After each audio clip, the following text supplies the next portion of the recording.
The craziness that continues to come out of Amber Heard, oh, is glorious, and I'm here for it. As I'm sure you guys are aware, Amber posted an Instagram carousel where she was talking about how she is not going to be posting for a couple weeks. So I figured we could take a look at this carousel. I'm going to be reading this carousel to you line by line, and we're going to talk about it. I'm going to go offline for the next several weeks. As you may know, I'll be in Virginia, where I face my ex-husband, Johnny Depp, in court.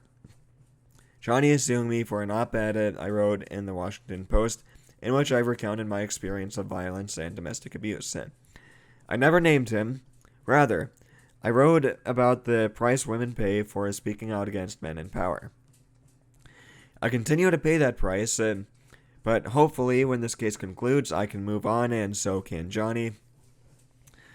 I have always maintained a love for Johnny, and it brings me great pain to have to live out the details of our past life together in front of the world. At this time, I recognize the ongoing support I have been fortunate to receive throughout these years, and in these coming weeks, I will be leaning on it more than ever. With love, always, Amber. Alright, so we've got a couple things to talk about. We've got a couple things here that I'd like to discuss. So, right off the bat, it is pretty common for courts to request the plaintiff and defendant, or the plaintiffs and defendants, to not talk about the court case until it is concluded. Hey guys, so as I'm editing this video, I realized that there is absolutely nothing blocking plaintiffs or defendants from talking about pending court cases. Rather, it is 100% optional for defendants and plaintiffs to discuss the pending case. But if you talk about a pending case, then that could skew or it could change the opposing party's arguments, because if you talk about a pending case, your opponent can bring up what you've said about the pending case, and that can be used against you. So that is why Amber is being pretty hush-hush about the case right now, even though it's being recorded and broadcast. And you'll see this in many different civil cases. For example, for those of us who follow amusement park news, last summer, a woman was severely injured while waiting for a roller coaster at Cedar Point, and Cedar Point was not able to talk about the case, or they opted to not talk about the case until it concluded, which was a couple months ago. Johnny is suing me for an op-ed I wrote in the Washington Post, in which I recounted my experience of violence and domestic abuse. I never named him. Rather, I wrote about the price women pay for speaking out against men in power. It is true that Amber did not name Johnny in her op-ed, and she is basically just saying that she was a victim of abuse at some point in her life. But there's another incident that she might be alluding to. Might have something to do with this might have something to do with the incident where she tried to frame Johnny as an abuser in 2016, where she called the police to his apartment, to a messy crime scene with two black guys. She's not being specific, and there is some ambiguity there. So you can't sit here and say it's definitively this, but keep in mind, she said that this happened, and then also keep in mind that Amber's own mother testified against her in the court case, stating that that she was afraid of teenage Amber. I'm not sure how much weight,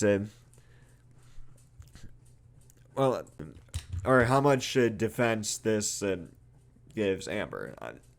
I'm just not sure, simply put. But there is evidence that she blatantly lied, and we'll get to that in just a second. I wrote about the price women pay for speaking out against men in power. I'd like to expand this and say that just about anybody who speaks out about the person in power is going to face some sort of repercussions. Think about this. If you speak out against your boss, whether your boss is a man, woman, or whatever, or they're calling themselves, and you're just someone below them, do you really think that your boss is going to take too kindly to that? If you think so, then good luck. Good luck for that one. I continue to pay that price, but hopefully when this case concludes, I can move on, and so can Johnny. I have always maintained a love for Johnny, and it brings me great pain to have to live out the details of our past life together in front of the world. Amber, you're paying the price of your own actions. We all know that you filed a fraudulent police report against Johnny. We know that you and your friend staged or framed Johnny as an abuser and called the Los Angeles Police Department to his apartment that was supposedly a messy crime scene, that you got, and you had two black guys on that day, or from that encounter. And when the police showed up, they immediately debunked both of them. Or they determined that both of them were fraudulent.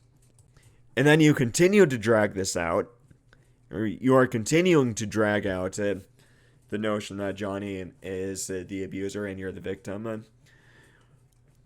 But now, many more people are starting to catch on to the fact that it's the opposite. The fallouts that you're feeling are the consequences of your own actions. And you actually have the nerve to say that you have always maintained a love for Johnny after you staged him as an abuser, or after you framed him as an abuser and filed a fraudulent police report against him and are testifying against him in court. Oh, and not to mention the mirroring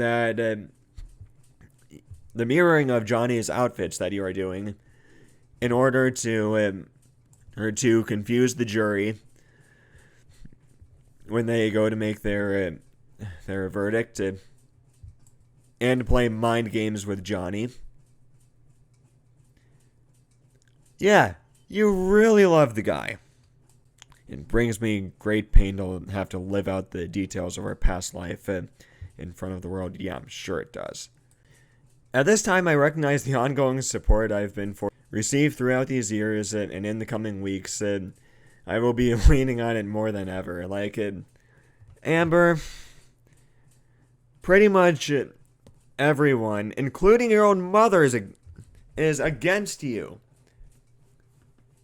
Let that soak in. Your own mother's against you. Yet you boast about how much support you've been gaining, but you can't even get your mother to support you. Oh my gosh. You are something else. Alright, well, that was layers. There were layers to pull off with that one. Alright, and with that, that's going to do it for this video. Thank you all so much for watching. If you liked it, leave a like, leave a comment, subscribe, share this video, share all my videos. I don't know how many more videos I'm going to make about this case. It would be nice to do something different, or it'd be nice to talk about something different for a change soon. If you guys have any suggestions, leave them in the comments below. Or contact me on social media. Those are linked down below in the description box. I'm open to just about anything. Anything that's not going to get me demonetized, pretty much. Now, I will make a video about the case when it concludes. I'm most likely going to make a case or make a video about when Amber Heard testifies, or I should say about Amber Heard's testimony when she gives it, which ought to be sometime in the coming days or weeks. Whenever that might be. Alright. Catch y'all next time. Bye.